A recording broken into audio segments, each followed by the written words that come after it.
Citoyens, citoyennes, sujets, sujettes, bonjour et bienvenue pour cette nouvelle émission du Cercle Richelieu, une émission foire aux questions FAQ. Je vous avais dit que vous pouviez me poser des questions, j'allais essayer d'y répondre au moment de la rentrée. Bah ça y est, on est à la rentrée, donc je vais essayer d'y répondre.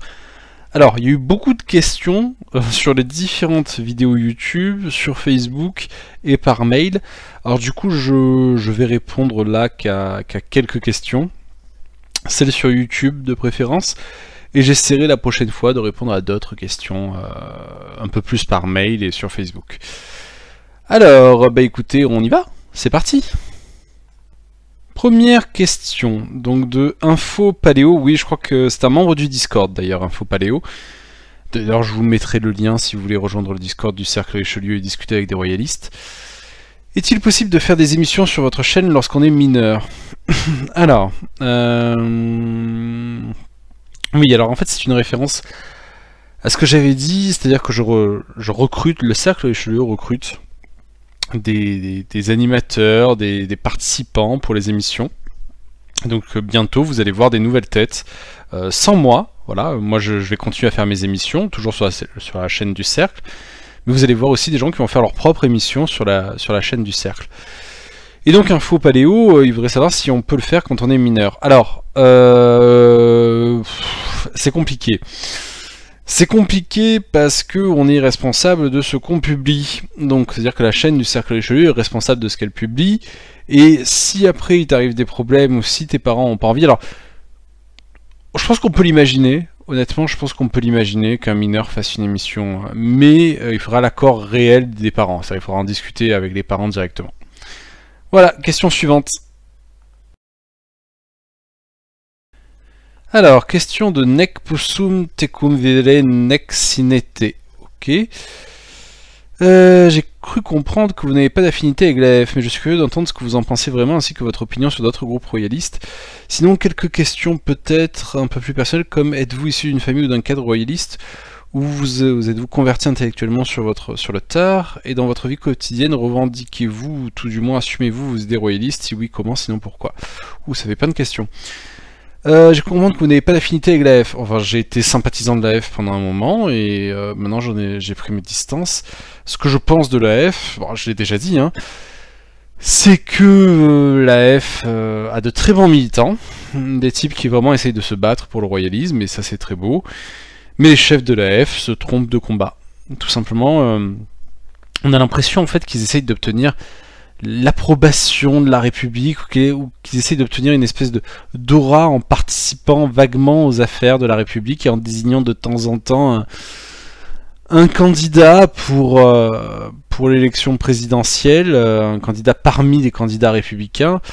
Et souvent ils le choisissent alors pour des raisons X ou Y, mais souvent là la dernière fois c'était nous on soutient tous les candidats qui sont contre l'Union Européenne. Bon, c'est bien, c'est gentil d'être contre l'Union Européenne, je suis contre l'Union Européenne moi aussi, mais c'est un début, c'est pas une fin.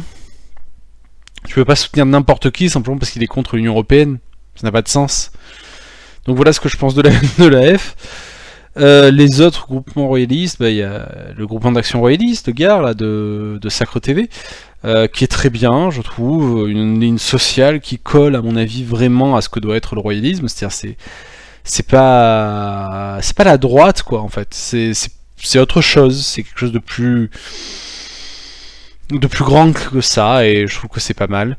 Bon ça, là sur Sacre TV ils en parleraient mieux, mais enfin souvent, et c'est le problème avec les groupes royalistes, j'en ai parlé dans les toutes premières émissions que j'avais faites sur le Cercle Richelieu, souvent ça essaie d'obtenir une espèce d'approbation par la République, une espèce de reconnaissance en quelque sorte. Vous voyez, on est des gens sérieux, on réfléchit aux affaires gouvernementales, etc.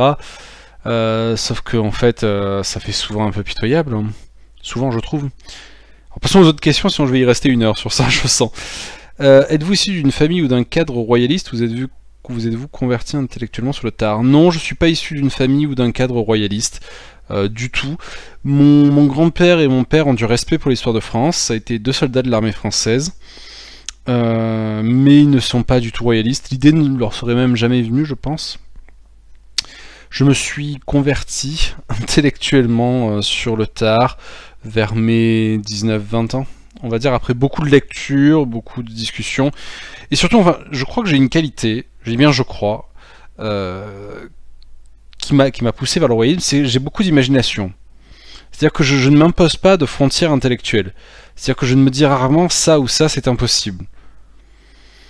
Pour moi, tout est toujours possible, à partir du moment où il y a suffisamment de gens qui le veulent, ou à partir du moment où on se donne suffisamment pour ça. Donc, ayant beaucoup d'imagination, je me suis directement enlevé les barrières naturelles à la pensée humaine, et c'est là où je me suis dit, bon, quel est le meilleur régime? La royauté. Bon, bah très bien, bah, je suis royaliste. Et dans votre vie quotidienne, revendiquez-vous, tout du moins, assumez-vous vos idées royalistes? Si oui, comment, et sinon pourquoi? Oui, j'assume mes idées royalistes. Est-ce que je les revendique? C'est compliqué. Auprès de ma famille, oui, mais j'ai arrêté d'en parler parce que auprès de ma famille et surtout de ma belle famille, qui sont des gens assez aisés, ma belle famille, très bourgeois, c'est complètement, enfin, c'est à milieu de leur pensée autour du roi. Donc j'ai arrêté d'en parler globalement. J'en parle quand on m'en parle, mais je m'assume. Oui, je m'assume royaliste. Au travail, je vous avoue que j'en parle jamais. Parce que jamais personne ne m'a interrogé sur le sujet, pour être tout à fait honnête. Une fois, j'ai eu une discussion avec quelques élèves et je leur ai dit que j'étais royaliste. Et je crois que 2 d'entre eux se sont convertis parce qu'ils m'aimaient beaucoup, donc ils se sont dit qu'ils voulaient être royalistes aussi. Mais c'était peut-être ouais, c'était peut-être des mouvements de jeunesse, quoi. Mais non, sinon, j'en parle pas. C'est compliqué, voilà, c'est compliqué d'aborder le sujet. Mais je l'assume, voilà. Si on me pose la question, je le dis. Et je dis aussi que je ne vote pas aux élections. Ce qui généralement vous fait regarder avec des yeux comme ça. Vous savez, vous avez toujours un espèce, pardon, mais un espèce de connard qui vous regarde, mais tu votes pas aux élections? Mais si tu votes pas, c'est que, enfin, c'est que, comment dire, si tu votes pas, tu laisses ta voix aux autres, si tu votes pas, t'es un esclave, etc. Mais tu sais, le mec qui s'intéresse une fois tous les 5 ans à la politique, qui ne se pose aucune question entre chaque élection, qui est vide de toute substance intellectuelle et qui ose te juger, voilà. C'est pour ça que j'aborde pas le sujet. J'en parle quand on me pose la question. Sinon, voilà. Je me suis emballé un petit peu à la fin. Merci. Bien, alors c'est au tour de Charles d'Argolia. Pour la vidéo FAQ, pourriez-vous nous parler de la F, de l'héritier que vous avez chacun choisi, et également si vous pensez que l'armée aura un rôle à jouer dans la restauration. Ok. De la F, ben, j'en ai parlé. Je n'ai pas grand chose à dire sur mon expérience à la F. J'étais un sympathisant, j'étais pas un adhérent, j'avais pas de responsabilité. Au Front National, j'ai été un peu plus que ça. Donc je pourrais parler plus du Front National, mais bon, pas très intéressant dans un cadre royaliste. De la F, moi je dis quand même qu'il faut avoir une paire de couilles pour aller dans une ville comme Aix, ou qu'une ville de bourgeois, bobos, avec en plus pas mal d'antifa, et de se mettre à 5 et de distribuer le journal de l'Action française. Et j'ai vu les militants de la F le faire, et je me disais, quand même, quand tu sais les résultats que, entre guillemets, l'extrême droite fait à Aix, tu te dis, c'est pas mal. Voilà, c'est bien de l'avoir fait, quoi. De l'héritier que vous avez chacun choisi. De quoi? Qu'on a chacun choisi au Cercle Richelieu ou à la F? Parce que la F, ils sont contre de Paris, en fait. Au Cercle Richelieu, on accueille un peu tout le monde, quoi. On accepte tous les soutiens de tous les prétendants. Donc on a des soutiens du comte de Paris, on a des soutiens du duc d'Anjou, on a des providentialistes aussi, et même un ou deux non-dorfistes. Donc vous voyez, on a vraiment tout. D'ailleurs, je suis content parce que là, ça y est, on a vraiment de chaque courant du royalisme au sein du Cercle Richelieu. Après, peut-être qu'à l'avenir, si on devient vraiment beaucoup, mais enfin, il n'y a pas d'intérêt, puisqu'on est un groupe de réflexion, on n'est pas un parti politique, mais si on devient beaucoup plus, peut-être qu'il y aura plus un courant du royalisme qui l'emportera. Mais je vais vous dire un truc, on ne fait pas de notre prétendant au Cercle Richelieu une top priorité. C'est-à-dire qu'on essaie plutôt de s'entendre entre les différents courants du royalisme au-delà de nos prétendants, que de se replier sur nos prétendants. Et je vais dire un truc que j'ai déjà dit, moi j'ai mon prétendant, j'en parlerai pas parce qu'on est sur la chaîne du cercle et je fais pas de... Voilà, qui n'appartient à aucun prétendant, qui ne soutient aucun prétendant en particulier, mais moi je soutiens un prétendant Mais j'attends quand même qu'il fasse quelque chose. Il suffit pas qu'il soit qui il est, qu'il soit un héritier des rois de France. J'attends quand même de lui qu'il mérite le royaume. J'attends qu'il fasse quelque chose. Et je pourrais même imaginer soutenir quelqu'un qui n'est pas mon prétendant initial, mais qui en aura assez fait pour mériter le royaume. Pensez-vous donc que l'armée aura un rôle à jouer dans la restauration? Oui, non, oui, parce que j'ai une expérience militaire. Est-ce que je pense que l'armée aura un rôle à jouer dans la restauration? L'État a tout fait pour dépolitiser les soldats depuis la fin des guerres de colonisation, parce qu'il s'était bien rendu compte que, au moment de la guerre d'Algérie, le putsch des généraux, et même avant, que les soldats étaient devenus de plus en plus politisés. Et ils avaient une voix à porter, ils avaient des revendications, donc là on a dépolitisé complètement l'armée. Et honnêtement... En fait, les seuls qui sont politisés dans l'armée, c'est les officiers généraux ou les officiers supérieurs, mais ils sont politisés même pas réellement par conviction personnelle, mais plutôt parce que ça les aide à faire leur chemin, leur petite carrière militaire. Encore que c'est pas le cas pour tous, honnêtement, il faut être un minimum honnête sur le sujet, mais c'est le cas pour une grande majorité. Donc, est-ce que je crois que l'armée aura un rôle à jouer dans la restauration? Elle aura un rôle, mais peut-être par sa neutralité plutôt que par son action positive, je pense. Je crois que ce serait un tort d'imaginer que l'armée restaurera le roi. Par contre, peut-être éventuellement, que si le roi y resterait, l'armée ne s'y opposera pas. Ce qui serait déjà pas mal. Question de Jean-Philippe. Est-ce qu'on doit être religieux pour être royaliste? Oui, Jean-Philippe qui est un ancien aussi, hein, je crois qu'il est là depuis le début de la chaîne pratiquement. Est-ce qu'on doit être religieux pour être royaliste? Que penses-tu de Soavelos? Est-ce qu'on doit être religieux pour être... Alors j'imagine que ta question c'est est-ce qu'on doit avoir une religion pour être royaliste? Est-ce qu'on doit être catholique pour être royaliste? Alors, objectivement non, tu n'es pas obligé d'avoir une religion, tu n'es pas obligé d'être croyant, on va dire en règle générale. Mais je trouve quand même dommage, encore une fois, de se couper de toute spiritualité, alors que justement, le royalisme, comparé à la République, c'est ce lien avec la spiritualité.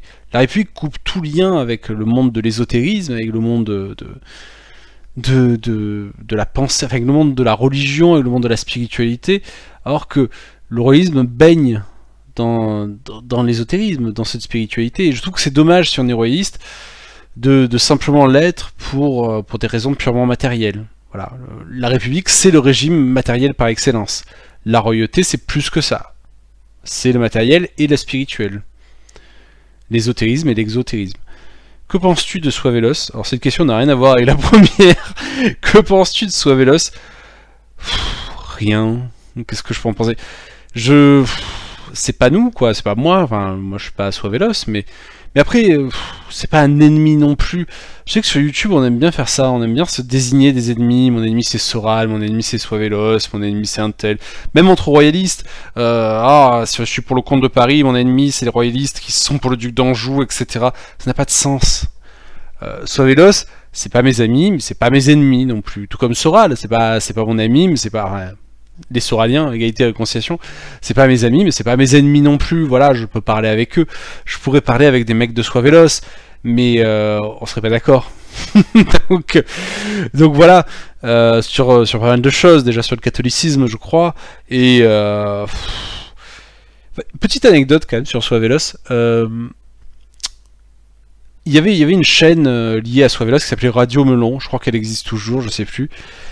Ils avaient fait une émission, Yann Mercado, Daniel Conversano, je sais plus qui est le troisième, juste avant les élections présidentielles de 2017.